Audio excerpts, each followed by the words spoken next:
আগামী 13ই August Bharat cricket দলের বাংলাদেশ সফরে আসার কথা থাকলেও সেটি 2026 সালের সেপ্টেম্বর পর্যন্ত পিছিয়েছে। তবে ভারত কিন্তু খেলার বাইরে থাকতে চাচ্ছেন না। পূর্ব নির্ধারিত সূচি অনুসারে ভারত ক্রিকেট দলের বাংলাদেশ সফরে আসার কথা ছিল আগস্টে, কিন্তু চলতি সপ্তাহে ভারতীয় ক্রিকেট বোর্ড বিসিসিআই সফরটি 1 বছর পিছিয়ে দেয়। তবে আগস্টে বাংলাদেশের সফর পিছিয়ে দিলেও একই সময় শ্রীলঙ্কায় গিয়ে খেলার আলোচনা করছে বিসিসিআই। আগস্টে শ্রীলঙ্কা সফরে আসতে পারে ভারত। 3টি করে ওয়ানডে ও টি-20 খেলার জন্য শ্রীলঙ্কা ক্রিকেট বোর্ড ও বিসিসিআই আলোচনা চালিয়ে যাচ্ছেন। ভবিষ্যৎ সূচি পরিকল্পনা অনুসারে আগস্টে ভারত বাংলাদেশ সফর সমান সংখ্যক ওডিআই ও টি-20 হওয়ার কথা ছিল।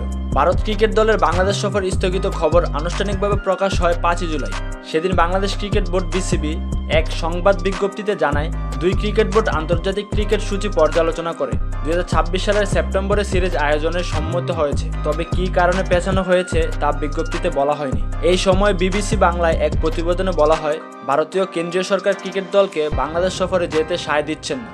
দিল্লি প্রতিনিধির পাঠানো প্রতিবেদনে বলা হয়, দিল্লি মনে করছে এই মুহূর্তে ভারত ও বাংলাদেশের মধ্যে যে ধরনের শীতল কূটনৈতিক সম্পর্ক বিরাজমান করছে এবং বাংলাদেশের অভ্যন্তরীণ পরিস্থিতি নিয়ে ভারত যে ধরনের মনোভাব দেখাচ্ছে, তাতে সে দেশের ভারতের ক্রিকেট দলের সফর কোনো ইতিবাচক বার্তা দেবে না।